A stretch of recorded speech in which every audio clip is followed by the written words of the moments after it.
Listening Practice Section 1. You will hear a conversation between an Ielts candidate and an Ielts administrator. Look at the questions 1 to 5.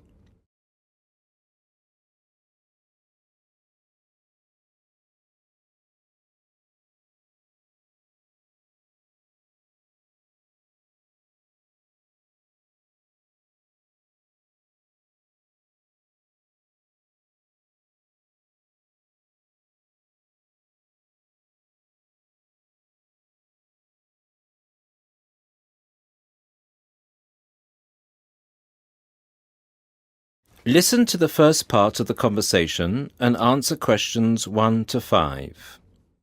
Good afternoon. I'm applying for a master's program at the University of Exeter in the UK. I'm planning to register for the Ielts exam at your centre next month. I have some questions I'd like to ask you before I register, if that's okay. Certainly. Would you be taking the academic module? I think so, but I'll have to contact the university just to make sure. You'll probably need the academic because most universities don't accept the general training. And anyway, the procedures to register for the exam are the same for both the general and the academic modules. Good. My first question is whether I sit all parts of the exam on the same day. I don't live here, you see, and for me it would be more convenient to do all the papers on the same day. Unfortunately, the speaking part is scheduled for Thursdays, and reading, writing and listening tests take place on Saturdays. We can't change the days, I'm afraid. That's a pity. Well, never mind. What sort of documents do I need to bring in order to register? You'll have to fill in the Ielts application form and bring an ID, a copy of your ID, and 2 passport-size photos on a white background. Will any ID do? We only accept original passports and national IDs. That's good to know. Did you say that reading, writing and listening are scheduled for Saturday? That's right. Will I get a break in between the papers? I'm afraid there aren't any breaks between the papers. Each paper takes an hour to complete, so it's 3 hours straight through.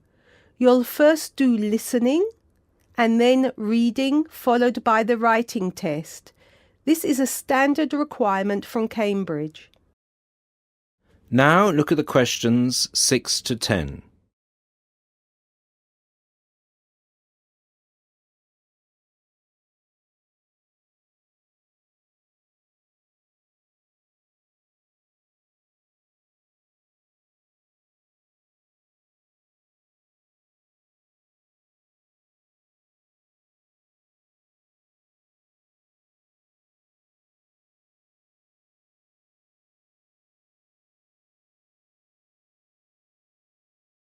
As the conversation continues, complete questions 6 to 10. Okay, and how soon after the test can I pick up my results? It takes 13 calendar days for the results to be processed. Can you let me know how much it is and the form of payment? The examination fee is $200. You can pay by credit or debit card. We also accept checks. We only accept cash as a form of payment in exceptional circumstances. And one last question. Can I mail you the application documents? Certainly. You can send all the documents by registered mail to our address, 47 Clover Place, New Rochelle, New York. Could you spell New Rochelle for me, please? Certainly. Newrochle.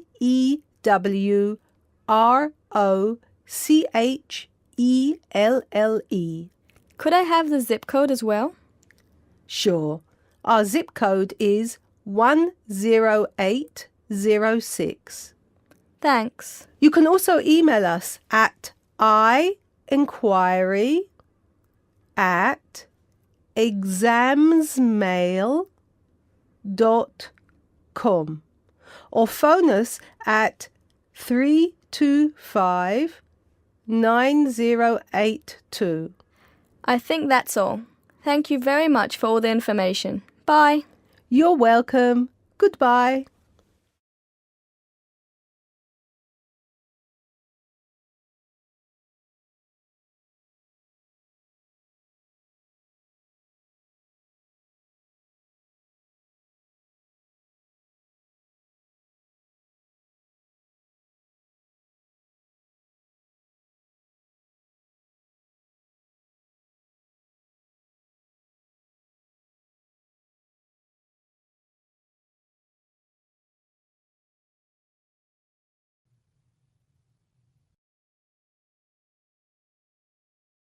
Now turn to Section 2. Section 2. You'll hear a guide talking to visitors about a tourist attraction. First, you have some time to look at questions 11 to 14.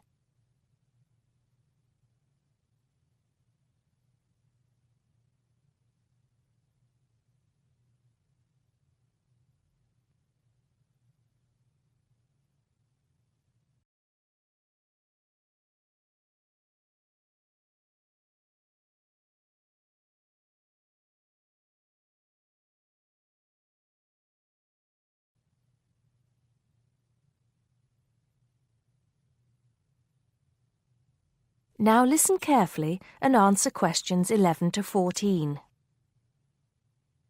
Good morning, everybody. Welcome to the Roman Baths. My name's Amanda, and I'm your guide for today. Before we begin the tour, I'd like to point out that we have child carriers, free of charge, of course, for those of you with young children, and I can see that there are 1 or 2 of you here this morning. It might make things a bit easier for you than using a pushchair. If you don't want to carry your coats and bags around with you, there is a cloakroom behind reception where they'll be quite safe. Also, should anyone want to use the bathroom, there's one here in the reception hall, opposite the ticket office, and another one by the shop where we end our tour, right by the exit. Having mentioned the shop, I should tell you that it's full of interesting things for you to remember your visit by. Posters, postcards, replicas of the Gorgon's head, the Haruspex stone, and the statues that you'll be seeing on your tour. There are also games, books and videos for children and other souvenirs.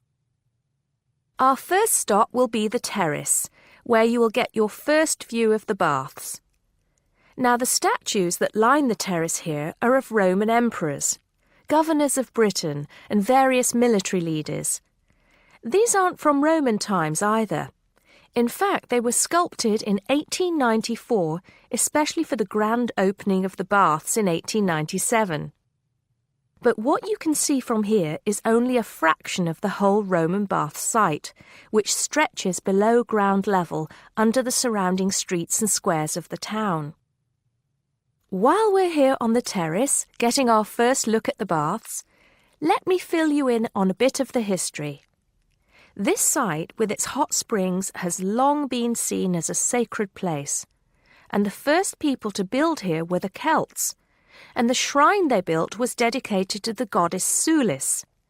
Of course, back in those days they had no way of explaining how hot water came to be bubbling out of the ground, so they believed it to be the work of the gods. When the Romans came, they too built a temple here and dedicated it to their goddess, Minerva. Before you hear the rest of the talk, you have some time to look at questions 15 to 20.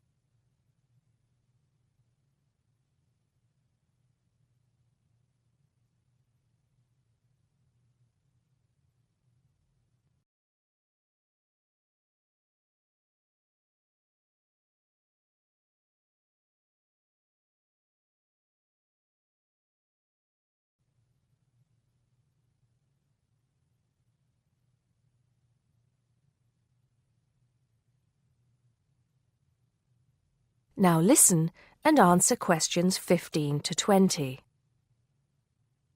The bath you can see from here is called the Great Bath. Not very imaginative, I know, but it is the biggest. Impressive, isn't it?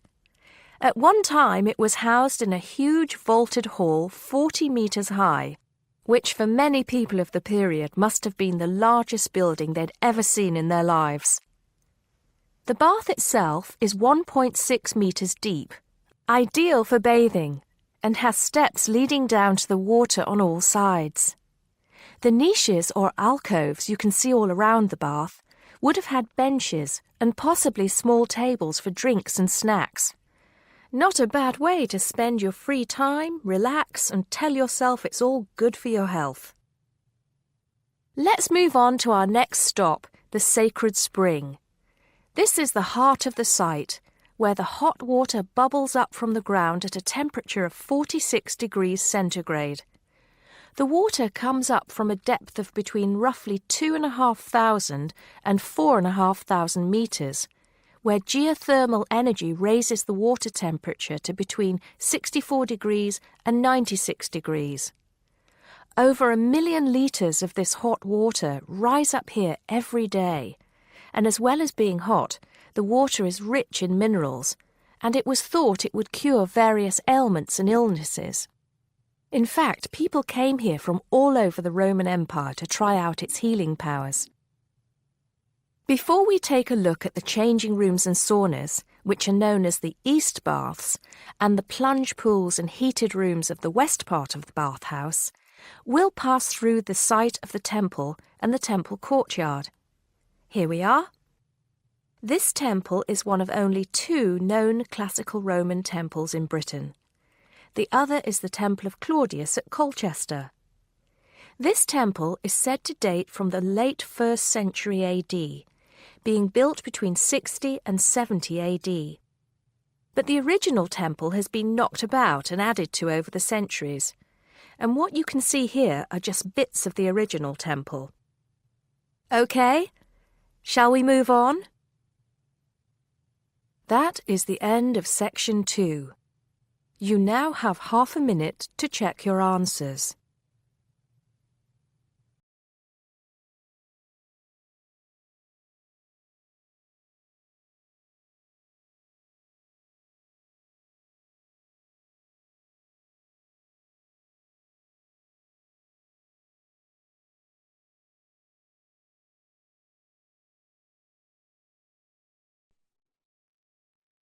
You will hear a business studies student called Sam talking to his tutor about an IT project he is going to do for a local company called Turner's. First, you have some time to look at questions 21 to 26.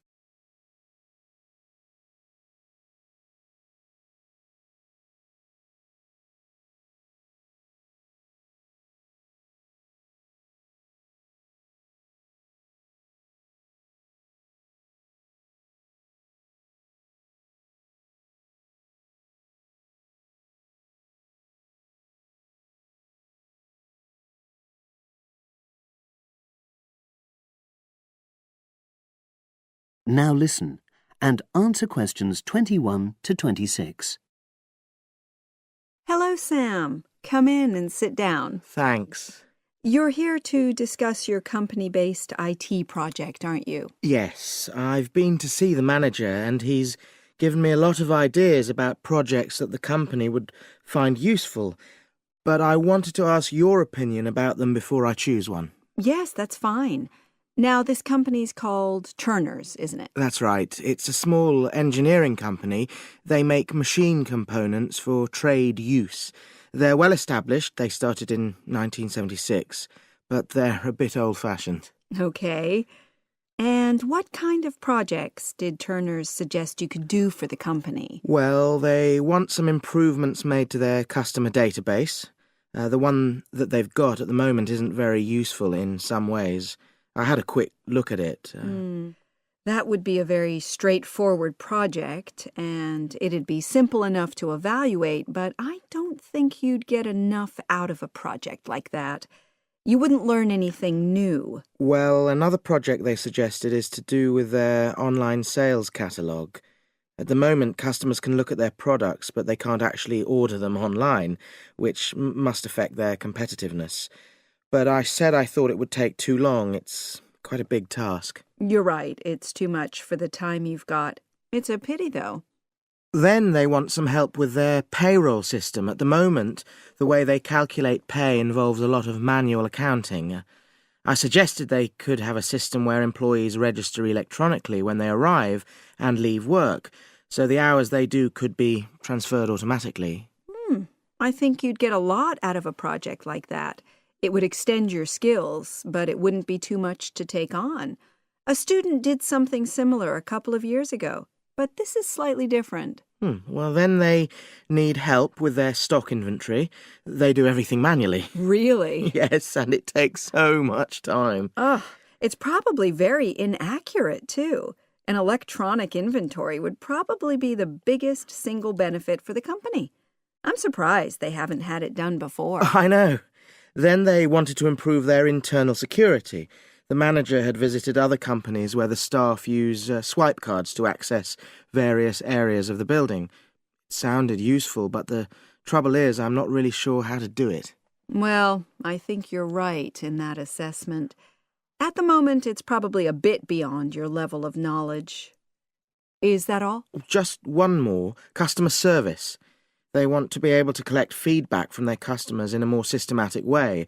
At the moment, it's a bit of a mess, and they probably lose business as a result. Would that involve you going to see customers at their own premises? Because in that case, you might have to do a fair amount of traveling, and that would incur expenses that haven't been agreed with these companies. I never thought of that. Well, it might not be a problem, but it's something that needs clarifying. Well, I hope that's been helpful in narrowing down the options. Yes, it has, thanks. I'll be able to make a decision now. But while I'm here, can I talk to you about coursework? Sure. Now you have some time to look at questions 27 to 30.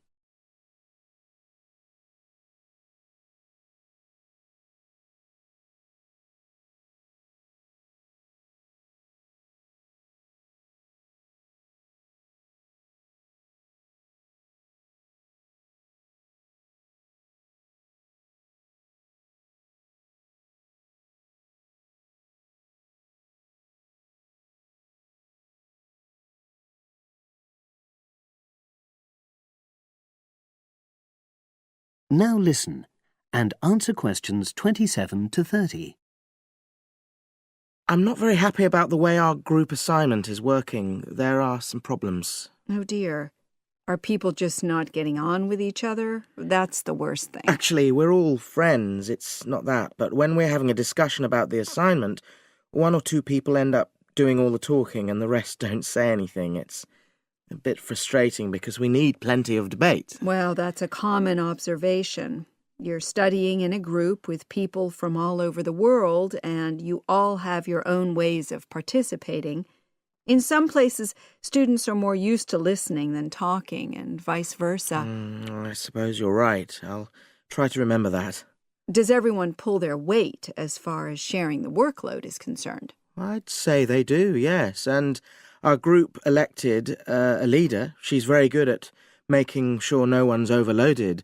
But personally, I feel that there are just too many of us in the group. Whenever we try to arrange a meeting, there's always at least one person who can't make it.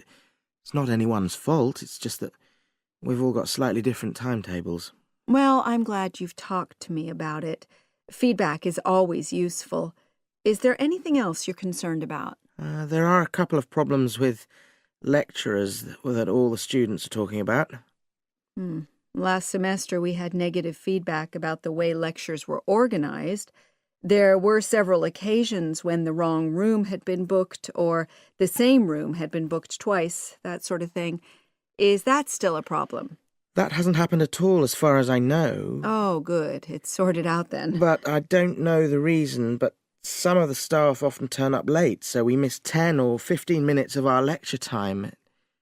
It might be because they've been copying handouts for students. I think there's a queue for the machine sometimes. Well, I'll look into that. Thank you for telling me. Anything else? The other thing is that it can be very difficult to get to see a lecturer individually. They're all very supportive and friendly when you do manage to find them, but often they're not in their office, even at times when they're meant to be available for consultation. Okay, that's helpful. Now, before you leave, That is the end of section 3. You now have half a minute to check your answers.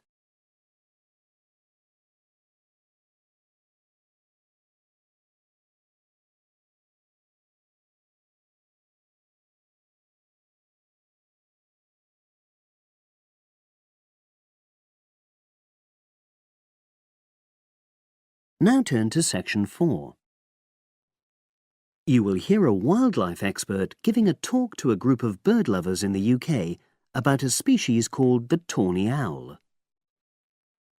Before you listen, you have some time to look at questions 31 to 40.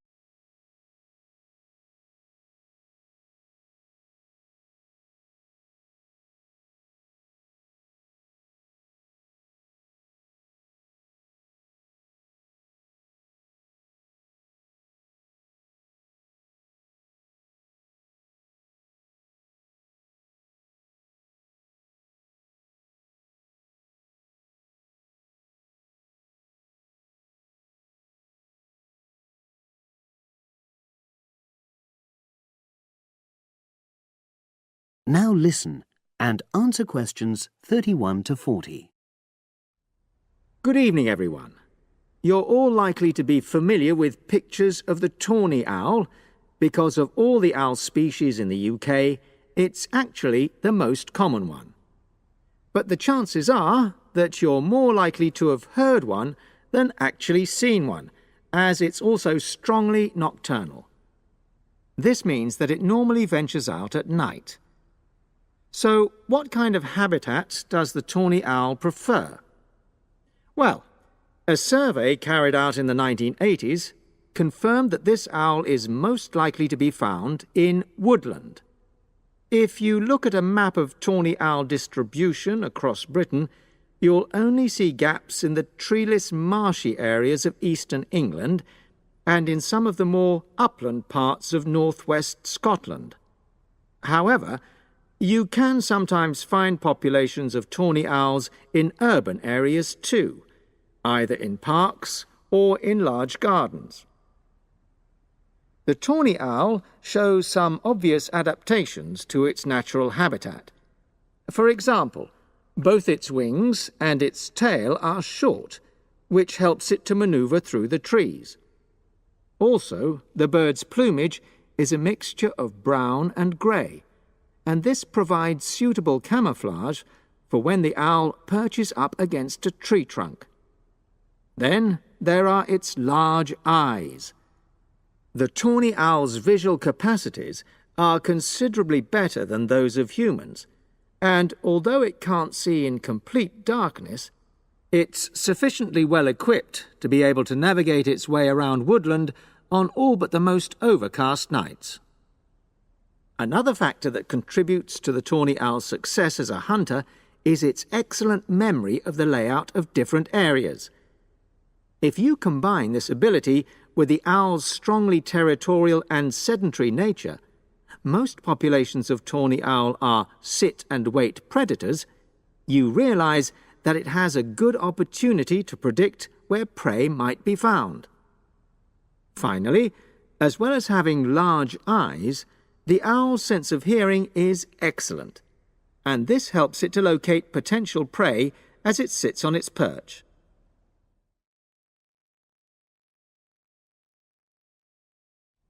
Turning now to the tawny owl's diet. Woodland tawny owls feed mainly on mammals, especially small ones, such as wood mice and bank voles. But they'll also take things like frogs or bats, or even fish, if they happen to be available. In urbanized landscapes, the owls seem to prey more on birds. So there are some differences there. Let's just look briefly now at survival rates in the tawny owl. Young tawny owls face a difficult time once they leave home, and 2 out of every 3 are likely to die within their first year. So, with such high mortality levels, it's a good job that established breeding pairs can produce young over a number of seasons and maximize their chances of passing their genes on to the next generation of owls. I've already mentioned the sedentary nature of the tawny owl. But it's not just adult tawny owls that are sedentary in their habits. Young birds, dispersing away from where they were born, rarely move far. The average distance is just 4 kilometres. There also appears to be some reluctance to cross large bodies of water. The owl is absent from many of the islands around our shores, with only occasional sightings in Ireland and the Isle of Wight off the south coast of England. Right, well, now I'll show you some photographs that have been taken in one or two of the...